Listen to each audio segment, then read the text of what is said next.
Hey all, it's TJ. I'm back again with a video. First video in absolutely ages, I know. But at least for me right now, YouTube and content creation and video editing, all that stuff, hasn't been too up on the priorities. But regardless, I'm here for this just because I want to talk mainly. I have a small but growing comic book collection, and I thought today I'd just talk about what recommendations I'd give to people trying to get into the hobby and all this kind of thing. It's really helped me out this past year with, managing mental health and all these other things. So why not try and see if I can help other people out by getting them into this kind of loophole, albeit it's an expensive loophole and all that. But regardless, yeah. Now, I'm presuming if you're coming into this video for recommendations on where to start with the big two, as they call it, Marvel and DC, you have at least either watched superhero cartoons or you've watched some of the movies. Maybe I just show that one there. There we go. It's obviously, the main thing and reason that gets people into this kind of loophole, and the one that did it for me especially was this film right here, Superman by James Gunn.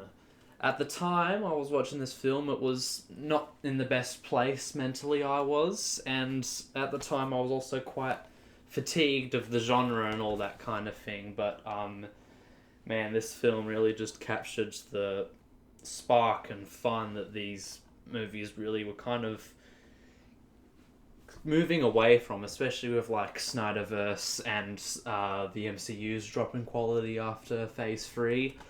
But regardless, I tell this to people all the time. I feel like DC's films, when they're good, they make you want to read comics more, whereas if a Marvel movie's good, you just want to watch more of them. And I guess that's kind of the intention with the MCU and how that's taken off to the point of no return and all that. But regardless, I think that's enough rambling from my pitiful mind, and let's just head into our first recommendation, starting with the big red, Marvel. The thing I would recommend to most people is Ultimate Spider-Man. If you don't know, Spider-Man, my favorite comic book character of all time, so I had to recommend a Spider-Man title here. Now, don't get me wrong, there are plenty of other great places to start reading Spider-Man, like this right here, the beginning of Todd McFarlane's run on the book. You might be a little bit confused as to the plot line, but TLDR, Peter and MJ are married, and that's kind of the status quo that this book follows, but it has absolutely incredible artwork, if I can just find a good page to show it off. Not the best page, but I swear I found something.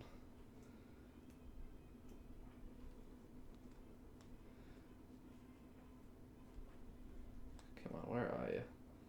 It's definitely going to get cut later. There we go. Yeah, that's some of the art from Todd McFarlane. That place is a good place to start. And another good place to start, I reckon, is all the way back to the Silver Age of comics with 1962's... Where if I can find it?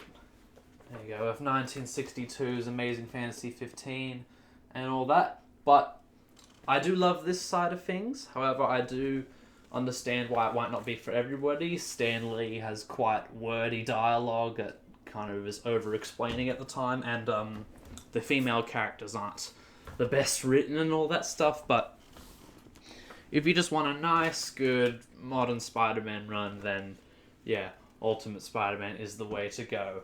However, I should preface this is not set in the main 616 continuity that most of the Marvel stuff in the comics takes place. That is this one. This is where the 616 gets started. So if you really want to get into the 616 side of Spider-Man, this is the one. But if you just want some good Spidey shit and something that's a little more modern, easy to read, and has absolutely gorgeous art that I'm going to show off in a second,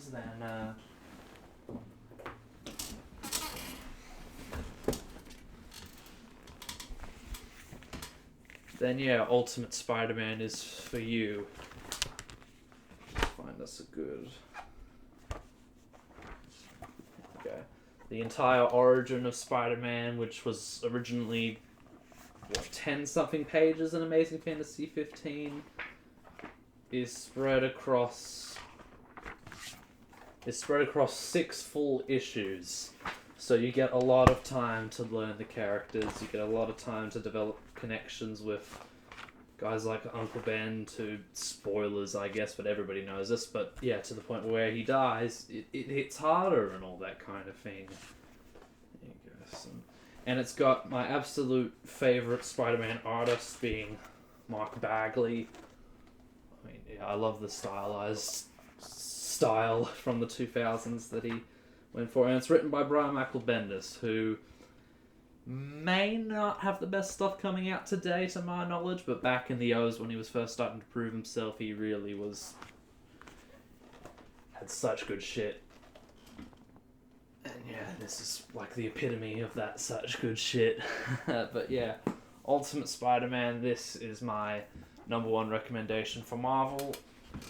And honestly, it's also my recommendation for just getting into comics in general. It's easy to read, it takes its time a lot of the time. You don't feel overwhelmed by anything that pops up. It's fantastic in that regard. Now, moving on to the other side with DC, the recommendation I would give you guys, it's a bit unorthodox. You would think it would immediately be a Batman or a Superman title and that kind of thing. I'm going somewhere completely different with Green Lantern by Geoff Johns. Now, I know if you think of that movie from a long time, you might be scared away from Green Lantern, or if you're just overwhelmed by like how many different versions of Green Lantern there are and all that type of thing. I get you, don't worry. I was like that before I started reading this, but this book is intentionally designed for those kinds of people to, slowly introduce them to this world and all this kind of thing. Has fantastic artists throughout this, like Ivan Reyes and Ethan Van Sciver, I think his name is, although Ethan Van Sciver is a bit controversial with things that he says, but regardless, yeah, just absolute joy of a book. It's great art there. It's about the return of Hal Jordan, who, if you didn't know, was dead or possessed, I guess you could say, for a good chunk of the 90s and stuff. Look at that spread page. That is absolutely gorgeous. Yeah, he comes back in this series and it kicks off with Green Lantern Rebirth. I think it's a 6-part series that reintroduces Hal Jordan. Then it's got a lot of standalone stuff. And then it moves into my favourite part of the book towards the end, which is the Sinestro Corps War, which is, terrific. It really gets you to... I don't think that was an example of that section of the book, but, it has a lot of stakes and sacrifices are made and all that kind of thing, and you really get to develop somewhat of a rapport with a lot of the minor Green Lanterns that don't get as much attention as the ones that, are on Sector 2812, which is Earth and all that. And yeah, a good comic is always carried by a really good villain, and Sinestro is the perfect counter to the Green Lantern Corps and all that kind of thing. Yeah, so Green Lantern by Geoff Johns. That's my number one DC recommendation. Now, heading back over to Marvel, what we've got here is Captain America by Ed Brubaker. This is the trade paperback on this. I wish I got the omnibus. Those other twos I was showing you are omnibuses. They're the big books and stuff, but you don't have to go that big book method if you don't like this. You can get something that's thin, like this, easier to hold, easier to, take on a bus and all that kind of thing. Just obviously comes with less issues type of thing. But yeah, Captain America by Ed Brubaker. If you're a fan of this film, Captain America Winter Soldier, you will love this book because this is where the Winter Soldier is introduced. And yeah, it's a great tale. Has some amazing art by Steve Epting along with other fellas. I really love the kind of dark but still kind of has that fun sort of look to it. What is that? There's one page in here that I really like. There you go.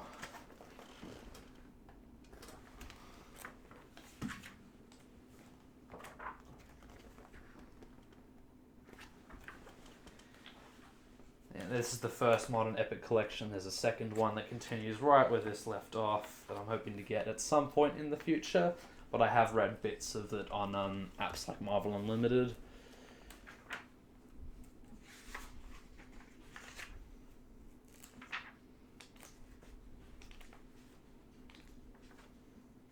And I love the flashbacks to World War II that this book has sometimes as well.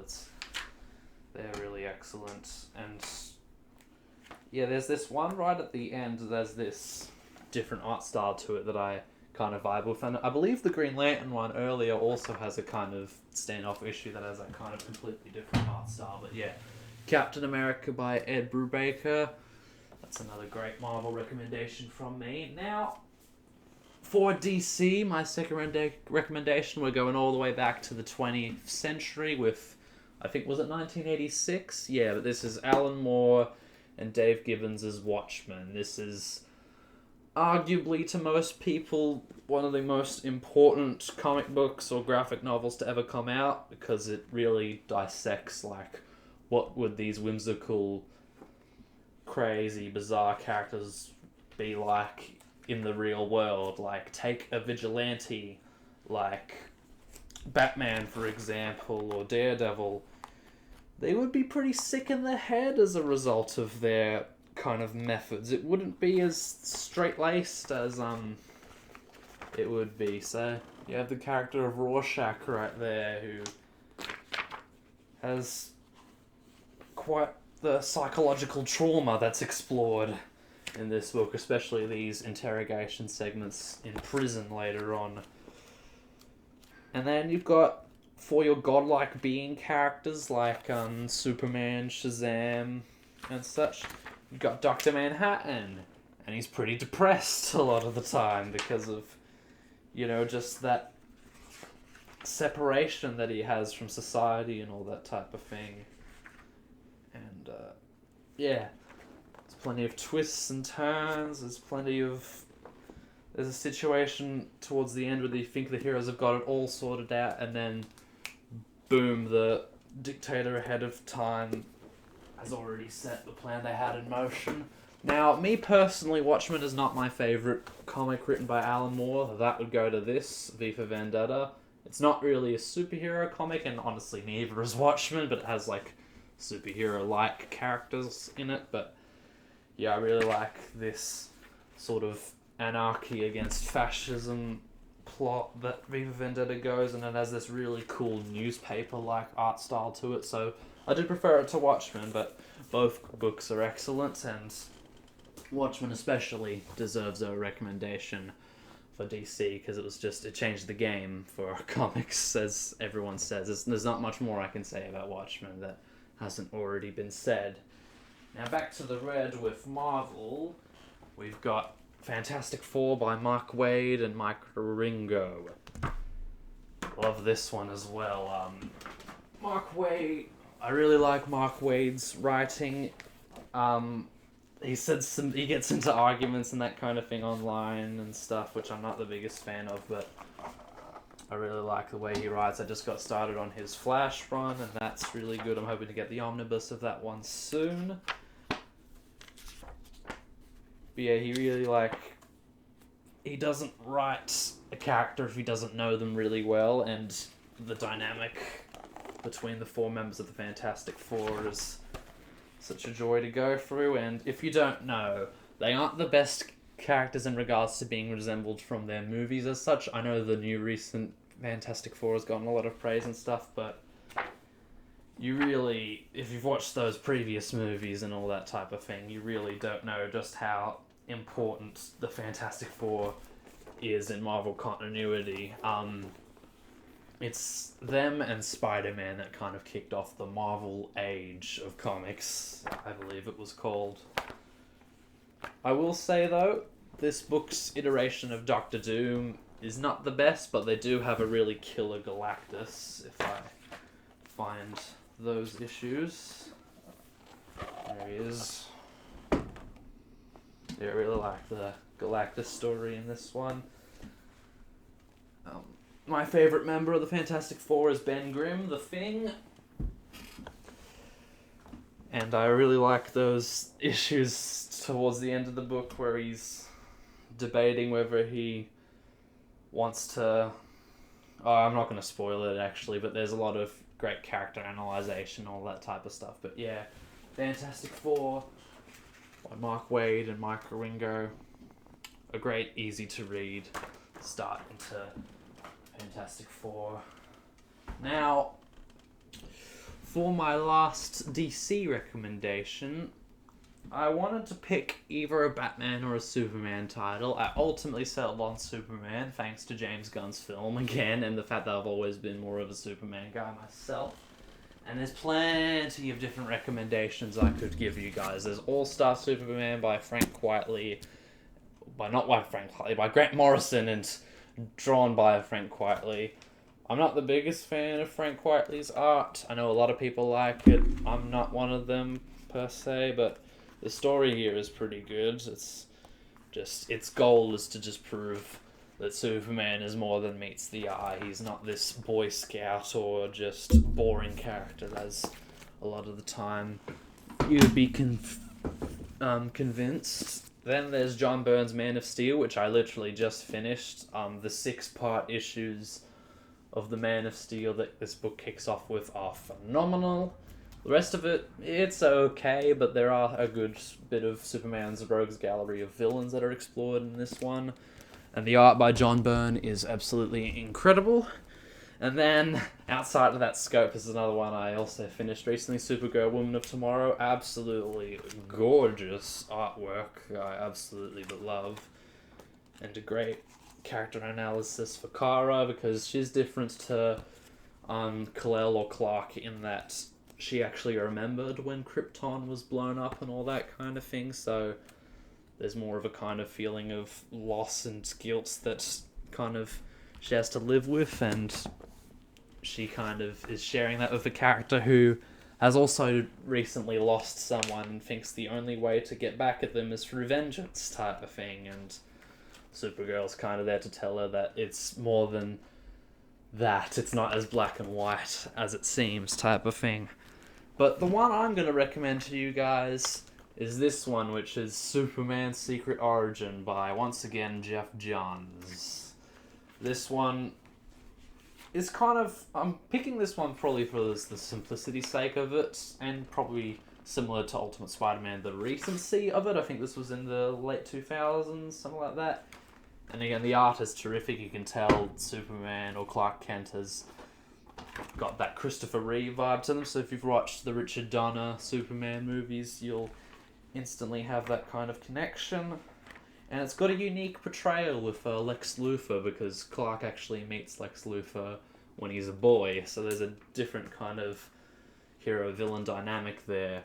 I will say, though, that there's a point near the beginning of the book I'm not too keen on, which is, with the Legion of Superheroes. Basically, they go to the future, and you'd think towards the end of the book it would come back to kind of play a factor, but it really doesn't, so it felt like a filler issue, if that makes sense. But regardless, once Clark does get to Metropolis, it really kicks off, and this is just a great modern Superman story that everyone should read at least once. So, with that, those are my 3 recommendations for Marvel and DC. However, I'm not going to leave you guys just there. We do have some honourable mentions to give. I've got kind of 2 honourable mentions for Marvel. We've got Young Avengers, which I have read, but it's been a bit of a long time ago, so I don't remember too much from it, but I do remember characters like Iron Lad and Patriot there is at the middle really standing out, and you do get cameos from characters like Captain America and Iron Man. Is just kind of a teenage team, but it's not kiddish in any way. There's a lot of dark adult themes, especially with the character at the front here, Patriot. That's a good book. And also, if you really wanted to get started with X-Men, I also finished this one recently. This is the Epic Collection Second Genesis X-Men by Chris Claremont. Claremont, if you don't know, wrote for X-Men for quite a long amount of time. However, similar to Stan Lee, his books are quite wordy. There's heaps of dialogue, there's heaps of extra outside looking in narration panels, I guess you could call them, but the art by Dave Cockrum and John Byrne is phenomenal. And I really like this team, the team that this new X-Men team has with, Wolverine, you got Banshee, you got Storm, you got Colossus, and my favourite, Nightcrawler. There's some good stuff here. And then, for DC, there's, again, those aforementioned extra Superman titles, but also Batman Year One, which is a great kind of classic origin story for Batman, and also, surprisingly, Commissioner Gordon. But my biggest drawback from this book is... There you go, the art here is phenomenal. But my biggest drawback to the book is if I can find a piece, there's... Yeah, I don't know if you guys can see, but the little Bruce Wayne kind of thought bubble boxes, I want to call them. They're done in this handwriting that's really hard to read for me, so if you feel like you find it hard to read smaller words without squinting your eyes, might not be for you, but it is terrific and all that, and it kind of leads into extra stuff like, I think there's a Catwoman book that follows up from that one, and it kind of leads into Batman Long Halloween and those kind of stories. I haven't read them yet, but I'm going to get there at some point. But, crew, this is a different video to what I'm used to making. I'm contemplating right now how much editing I'm going to do in this video, but just thought I'd want to talk about something I think about and look through these books now that I've cleared out most of my collection thus far. And by clear out, I mean I've read most of it. I hope you enjoyed. I hope you enjoyed this kind of scriptless format, this kind of raw format. I feel like I'm embarrassing myself as I'm recording, but I know heaps of people like these kind of just gushing, just talking type of vids. But regardless, thanks for watching. You can subscribe if you want to, but don't expect videos to be coming out crazy. This is just something I wanted to make for the heck of it, this has been TJG66, and hope you all have a good day, night, whatever you are. Take care.